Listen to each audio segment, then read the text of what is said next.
Alexandre, você está responsável pela defesa do companheiro da Nayane e eu já quero começar perguntando para você. Qual a versão dele diante de tudo isso que está acontecendo?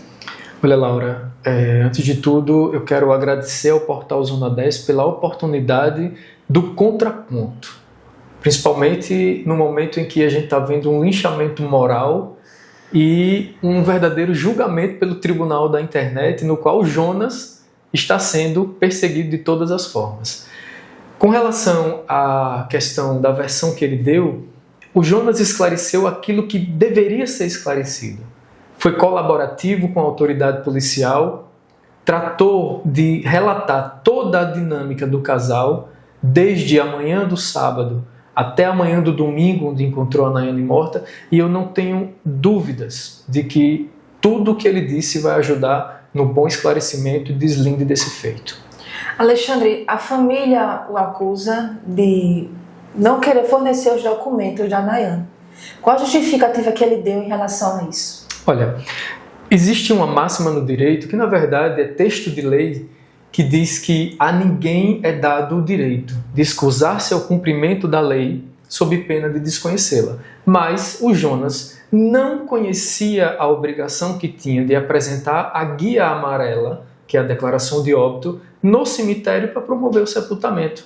Ele não tinha interesse absolutamente nenhum de ficar com esses documentos, de retê-los para qualquer finalidade. Assim fosse, ele não teria se dirigido ao IML com o pai da Nayane, ele não teria entregue a guia para preparo do corpo para a funerária. Então, essa versão de que ele é acusado de querer ficar com a documentação é uma versão falaciosa, é uma versão fantasiosa, que na verdade não aconteceu e tanto não aconteceu como foi certificado nos próprios autos de inquérito policial acerca da devolutiva desses documentos. Alexandre, como você avalia o comportamento da população diante do caso? Olha, é como eu costumo dizer, o tribunal da internet ele não destrói apenas uma reputação, ele destrói vidas, Laura. Quando a população se coloca no papel de julgador, assim como acontecia lá atrás, na Idade Média, acontecia nos tempos da guilhotina, nos tempos onde o Estado de Direito não era pautado no direito em si, a gente corre um sério risco de atentar contra esse Estado de Direito. E a ninguém é dado esse direito de julgar. Quem investiga é a autoridade policial. Quem promove uma acusação, se eventualmente houver elementos para que ela aconteça, é o Ministério Público. E quem julga, condenando ou absolvendo, é o Estado juiz. Então, a gente recebe isso de forma muito preocupada. Por quê? A defesa trabalha pautada naquilo que conhece. E eu, como conheço, de fato, como conheci os autos, como conheci a versão do Jonas, eu fico estarrecido como a população insiste em interpretar da pior forma possível para o homem. Entendeu? Então a gente não pode fazer de um termo de processo penal, aliás, de um termo de direito penal, um jargão para virar moda e acusar e condenar previamente aquele que sequer passou pelo crivo de investigação. Jonas foi ouvido como declarante e não como investigado, é bom que se diga. E quais os próximos passos também do processo? Agora que ele já foi ao CISP, deu depoimento, qual vai ser o próximo passo? Olha, o próximo passo quem vai determinar é a autoridade policial. Agora, é imprescindível esperar a lavratura dos autos, a lavratura de todo o procedimento de persecução penal, principalmente a elaboração dos laudos periciais. Nós temos os laudos preliminares que precisam ser juntados, nós vamos ter o laudo cadavérico, nós vamos ter o laudo do Instituto Médico Legal, todos eles dentro do âmbito da medicina legal, que vão dizer o que de fato aconteceu. Se eventualmente Nayane usou de algum artifício, algum meio para ceifar a própria vida. Enfim, os peritos dizem um jargão que é muito conhecido no direito, o corpo fala. Né? Isso, inclusive, foi uma frase dita pela advogada que veio aqui socorrer, entre aspas, a família da Nayane. E, de fato, o corpo fala. E nós acreditamos que, tanto que o corpo fala, que temos a convicção de que o corpo vai falar a verdade que para nós é absoluta. Jonas nada teve a ver com a morte dessa moça. E agora uma pergunta que, na verdade, é uma pergunta da população. É que De acordo com a família, ele foi avisar a morte da Nayane depois que o IML recolheu o corpo da residência. Por qual motivo ele avisou depois do recolhimento do corpo?